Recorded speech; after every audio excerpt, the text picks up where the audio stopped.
حضرت لامک اپنے والد متوشلہ اور اپنے دادا حضرت ادریس علیہ السلام کے راستے پر گامزد رہے اور اپنے بعد اپنے بیٹے نوح علیہ السلام کو اپنا جانشین مقرر کیا۔ حضرت نوح علیہ السلام کے دور میں شیطان نے میدانی علاقوں کے ساتھ ساتھ پہاڑی علاقوں میں بھی لوگوں کو گمراہ کر دیا۔ خوش آمدید، میں ہوں سلمان، آپ دیکھ رہے ہیں Islamic history and science season 1 episode number 8۔ اس میں ہم جانیں گے حضرت آدم علیہ السلام اور آپ کے بعد آنے والے سبھی نبیوں نے جس طوفان نوح کے بارے میں بتایا، وہ طوفان نوح کیوں اور کس طرح آیا، اور طوفان نوح کے بعد انسانی نسل کیسے بڑھی۔ حضرت نوح علیہ السلام حضرت ادریس علیہ السلام کے پرپوتے ہیں اور حضرت آدم علیہ السلام کی 10ویں نسل میں ہیں۔ حضرت نوح علیہ السلام کا نسب کچھ یوں ہے: نوح بن لامک بن متوشلہ بن ادریس بن یرد بن مہلائل بن کیان بن آنوش بن شیش بن آدم۔ حضرت آدم علیہ السلام اور حضرت نوح علیہ السلام کے درمیان قریب 1300 سال کا فاصلہ ہے۔ حضرت آدم علیہ السلام کے بعد دنیا میں انسان 1000 سال تک سیدھے راستے پر رہے اور اللہ کی عبادت کرتے رہے۔ پھر شیطان نے انہیں سیدھے راستے سے بھٹکا دیا اور گمراہ کر دیا۔ جس طرح شیطان نے میدانی علاقے کے لوگوں کو گمراہ کیا، اسی طرح پہاڑی علاقے کے لوگوں کو بھی گمراہ کر دیا۔ حضرت نوح علیہ السلام کے دور میں نوح علیہ السلام کے علاوہ پوری دنیا میں کوئی بھی توحید پرست نہیں تھا۔ دنیا کے سبھی انسان شیطان کی پیروی کرتے ہوئے اپنے ہاتھوں کے بنائے ہوئے پتھروں کے بتوں کی عبادت کرتے۔ صرف پوری دنیا میں حضرت نوح علیہ السلام ہی بچے تھے جو اکیلے توحید پرست تھے۔ اللہ نے آپ کو نبوت عطا کی۔ آپ نے 40 سال کی عمر میں نبوت کا اعلان کیا۔ اس دور میں موجود سبھی انسانوں کو اللہ کے احکامات اور ہدایتوں پر عمل کرنے کی نصیحت کرتے اور بتوں کی عبادت کو چھوڑ کر ایک اللہ کی عبادت کرنے کا حکم دیتے۔ آپ گھر گھر جا کر لوگوں کو نصیحت کرتے۔ اس دور میں موجود سبھی انسان آپ کی بات سننے کے لیے بھی راضی نہ ہوتے اور آپ کے اوپر پتھر مارتے۔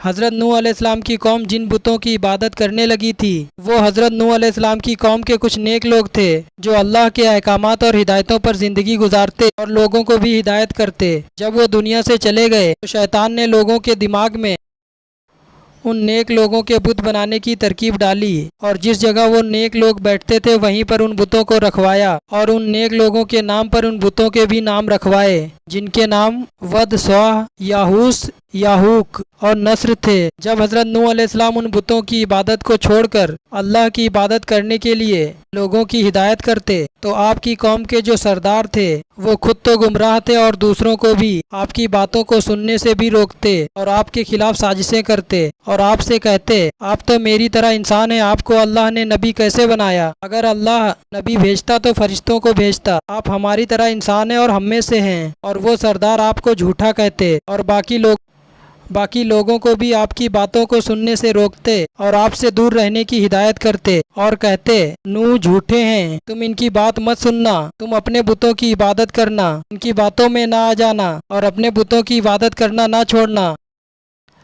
اللہ نے قرآن میں اس بات کو سورہ نوح آیت نمبر 23-23 میں کچھ اس طرح فرمایا ہے، اور انہوں نے کہا، تم ہرگز اپنے معبودوں کو نہ چھوڑنا جو ود، یاہوس، یاہوک، سواہ اور نصر ہیں۔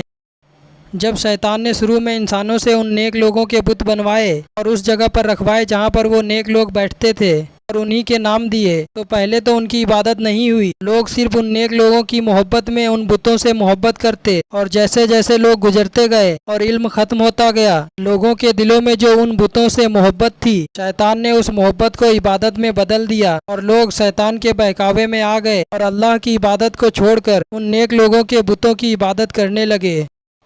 حضرت نوح علیہ السلام کی قوم کے لوگ اپنے امیر سرداروں کے بہکاوے میں آ کر حضرت نوح علیہ السلام کی تبلیغ پر دھیان نہ دیتے اور سرداروں کی پیروی کرتے ہوئے حضرت نوح علیہ السلام پر ظلم کرتے، انہیں پتھر مارتے۔ حضرت نوح علیہ السلام اپنی قوم سے فرماتے، میں جو تمہیں ان بتوں کی عبادت چھوڑ کر ایک اللہ کی عبادت کرنے کا حکم دیتا ہوں، یہ تمہارے لیے فائدے کی بات ہے اور تمہاری فائدے کی بات بتانے کا تم سے میں کوئی بدلہ نہیں مانگتا، مجھے تو بدلہ اللہ دے گا۔ حضرت نوح علیہ السلام اپنی قوم کے ظلم اور زیادتی کو برداشت کرتے ہوئے اپنی تبلیغ جاری رکھی۔ لوگ آپ کی باتوں کو سن کر مذاق بناتے، یہ سب شیطان کے بہکاوے میں آ کر کھلی گمراہی میں پڑ گئے۔ آپ 950 سال اپنی قوم کی رہنمائی کرتے رہے اور لوگوں کو بتوں کی عبادت چھوڑ کر ایک اللہ کی عبادت کرنے کی نصیحت کرتے۔ 950 سال میں صرف 80 لوگ ہی آپ پر ایمان لائے۔ ایک دن کچھ سردار آپ کے پاس آئے اور بولے ہم چاہتے ہیں کہ آپ کی بات سنیں اور باقی لوگوں کو بھی آپ کی بات سننے کے لیے کہیں اور ہم سب آپ پر ایمان لائیں، لیکن اس سے پہلے ہماری ایک شرط ہے، جو پہلے آپ پر غریب اور یہ غلام لوگ آپ پر ایمان لائے ہیں انہیں آپ اپنے پاس سے ہٹا دیں، ہم ان کے ساتھ بیٹھنا توہین سمجھتے ہیں، ہم اپنی قوم کے سردار ہیں۔ حضرت نوح علیہ السلام نے جب سرداروں کو منع کیا تو وہ سردار بولے ہم تو آپ کو اپنا جیسا انسان مانتے ہیں اور ہم دیکھتے ہیں کہ وہ لوگ آپ پر ایمان لائے اور پیروی کر رہے ہیں جو جلیل و رسوا ہیں، جن کی ہماری نظر میں کوئی اہمیت نہیں، اور ہم اپنے سے کسی بات میں تمہیں زیادہ نہیں پاتے، ہم تمہیں جھوٹا مانتے ہیں۔ حضرت نوح علیہ السلام نے فرمایا میں جو اللہ کے احکامات اور ہدایتوں کو تمہیں سناتا ہوں اس کے بدلے میں تم سے کوئی عذر نہیں مانگتا، یعنی بدلہ نہیں مانگتا، اور جو لوگ مجھ پر ایمان لائے یہ اللہ کی رحمتوں کے حقدار ہیں، اور میں دیکھتا ہوں تم لوگ نقصان اٹھانے والے ہو، جلد ہی تم لوگ اللہ کے عذاب میں گرفتار ہوگے، اور تم غور کیوں نہیں کرتے؟ یہ تو نہیں کہتا کہ میرے پاس اللہ کے خزانے ہیں یا پھر میں کوئی فرشتہ ہوں، میں تو صرف اللہ کا ڈر سنانے والا ہوں۔ حضرت نوح علیہ السلام اور سرداروں کے بیچ ہوئی بات کا ذکر اللہ نے قرآن میں سورہ ہود آیت نمبر 27 سے 31 27 to 31 میں کیا ہے۔ حضرت نوح علیہ السلام کی باتوں کو سن کر سرداروں نے کہا آپ نے جب سے تبلیغ شروع کی ہے یہی کہتے ہیں کہ عذاب آئے گا، اللہ کا عذاب آئے گا، اللہ کا عذاب آئے گا، اتنے سالوں سے ہم سن رہے ہیں، کب آئے گا عذاب؟ آپ عذاب لے آئیے۔ حضرت نوح علیہ السلام نے فرمایا عذاب کا تو اللہ کو ہی پتہ ہے، میں تو صرف ڈر سنانے والا ہوں۔ پھر اللہ نے آپ کو وحی کے ذریعے فرمایا اب آپ کی قوم میں کوئی ایمان نہ لائے گا، آپ افسوس نہ کریں، اور آپ کو سال کے پیڑ اگانے کا حکم ہوا، اپنے سال کے پیڑ اگائے، یہ پیڑ 20 سال میں تیار ہوئے۔ جب آپ پیڑ اگا رہے تھے تو آپ کی قوم کے لوگ آپ کا مذاق بناتے اور کہتے پہلے یہ نبی ہونے کا دعویٰ کرتے تھے اب کسان بن گئے ہیں۔ پھر اللہ نے حضرت جبرائیل علیہ السلام کے ذریعے آپ کی رہنمائی کی اور آپ کو کشتی بنانے کا طریقہ سکھلایا۔ اللہ کے حکم سے حضرت نوح علیہ السلام نے کشتی بنانا شروع کیا۔ آپ کو کشتی بناتا دیکھ کر آپ کی قوم ہنستی اور آپ سے پوچھتی اب یہ لکڑی کا گھر کیوں بنا رہے ہیں؟ آپ نے فرمایا یہ گھر نہیں، کشتی ہے جو پانی پر چلتی ہے۔ حضرت نوح علیہ السلام پہاڑی علاقوں میں رہتے تھے تو آپ کی قوم آپ کو کہتی دور دور تک پانی تو نظر نہیں آ رہا، پھر آپ یہ کشتی کیوں تیار کر رہے ہیں؟ وہ سبھی آپ کا مذاق بناتے اور وہاں سے ہنستے ہوئے چلے جاتے۔ اللہ کے حکم سے حضرت نوح علیہ السلام نے کشتی تیار کر لی۔ یہ کشتی 3 منزلہ تھی، اس کی لمبائی 300 گج، چوڑائی 50 گج اور اونچائی 30 گج تھی۔ اس کشتی کی اصل حالت تو اللہ ہی جانتا ہے۔ اس کشتی کو جس طرح نیچے سے ڈھکا گیا تھا اسی طرح بارش کے پانی سے بچانے کے لیے اوپر سے بھی ڈھکا گیا تھا۔ آپ کو بتایا گیا جب آپ کے گھر میں موجود تندور سے پانی نکلنا شروع ہو جائے تب آپ سمجھ جانا کہ عذاب آنے والا ہے۔ آپ اس کشتی میں سوار ہو جانا اور اپنے ساتھ اپنے ساتھیوں کو یعنی اپنے گھر والوں کو اور آپ پر ایمان لانے والوں کو سوار کر لینا اور ہر مخلوق کے جوڑے کو سوار کر لینا۔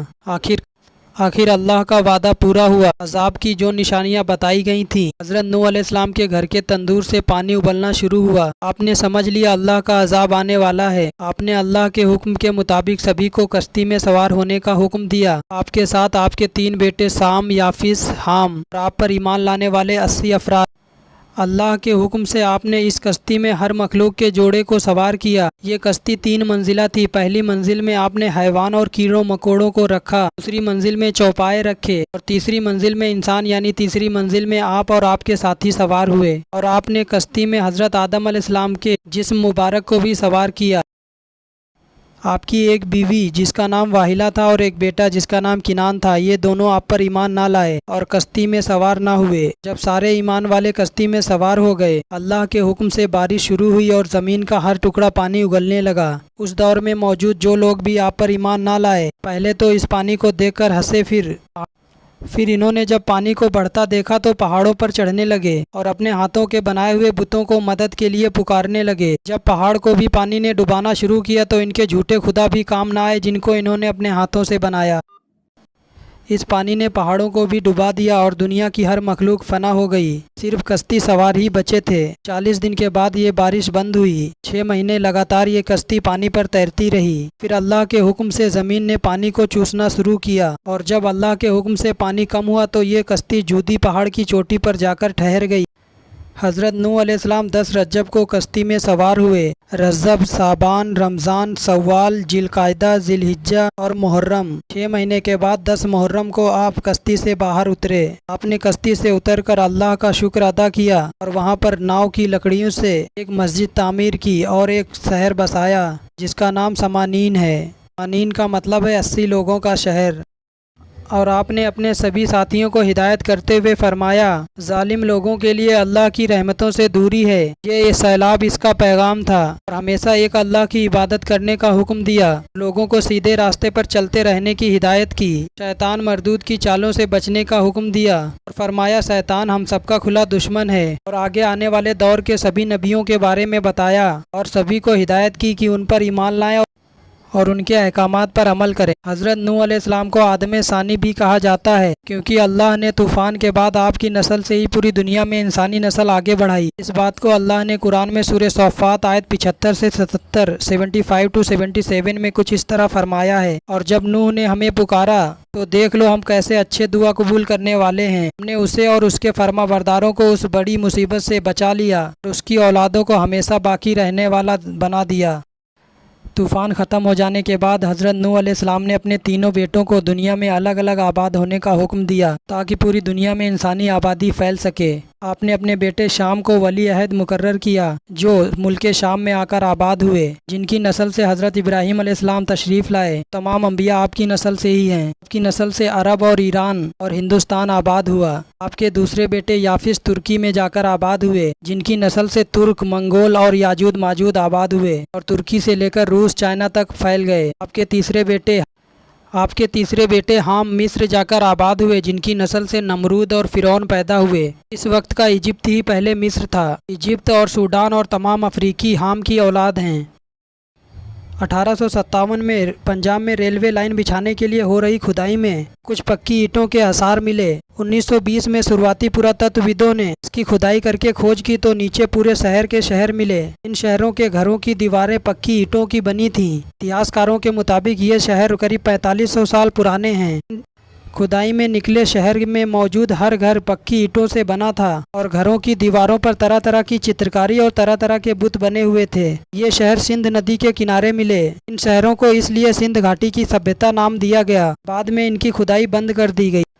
دوسری وشو یدھ ورلڈ وار 2 میں ایک برطانوی عراق گیا اور وہاں سے کچھ پرانی چیزیں خریدیں۔ اس کے بعد اس کے بیٹے نے ان پرانی چیزوں کو برطانیہ کے میوزیم میں رکھوا دیا۔ برٹش ویگیانک رانگ فلکن نے جب ان چیزوں کی جانچ کی تو ان چیزوں میں ایک تختی ملی جس میں پرانی بھاشا میں کچھ لکھا تھا، جس کا ٹرانسلیٹ کر کے دیکھا تو حیران رہ گئے۔ اس پہ لکھا تھا، جب انسانوں کے گناہ بڑھ گئے تو خدا نے ان سے ناراض ہو کر انہیں پانی میں ڈبانے کا ارادہ کیا، اور پھر خدا نے فرشتوں کے ذریعے دجلہ اور فرات میں آباد ایک نیک انسان کے پاس پیغام بھیجا کہ وہ ایک کشتی تیار کرے اور سبھی نیک لوگوں کو اس پہ سوار کرے اور ان کے ساتھ سبھی جانوروں کے جوڑوں کو بھی۔ اس تختی میں اس کشتی کو اتنا بڑا بتایا گیا ہے جیسے وہ ایک فٹ بال کے میدان کے برابر ہو۔ کچھ ویگیانکوں کے مطابق یہ تختی قریب 4500 سال پرانی ہے۔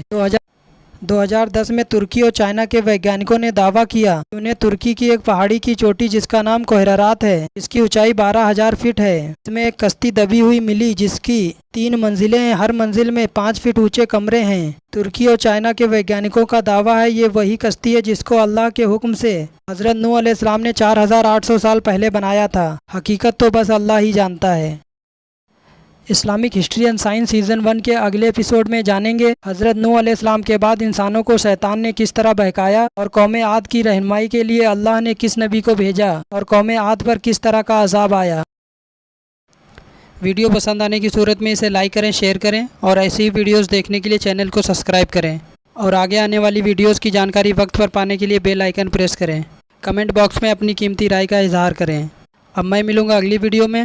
اپنا اور اپنے ارد گرد لوگوں کا بہت سارا خیال رکھیے۔ خدا حافظ۔